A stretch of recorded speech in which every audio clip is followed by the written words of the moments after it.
বলি শোনো প্রিয় নবীজি, শ্রেষ্ঠ মানুষ যিনি এই ধরণীর, শ্রেষ্ঠ মানুষ যিনি এই ধরণীর। ছোটদের দেখে তিনি মিষ্টি হেসে সালাম দিতেন আগে ভালোবেসে। ছোটদের দেখে তিনি মিষ্টি হেসে সালাম দিতেন আগে ভালোবেসে।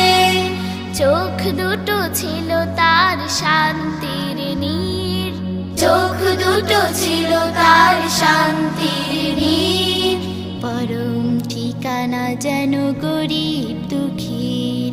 গল্প বলি শোনো প্রিয় নবীজি, শ্রেষ্ঠ মানুষ যিনি এই ধরণীর। গল্প বলি শোনো প্রিয় নবীজি।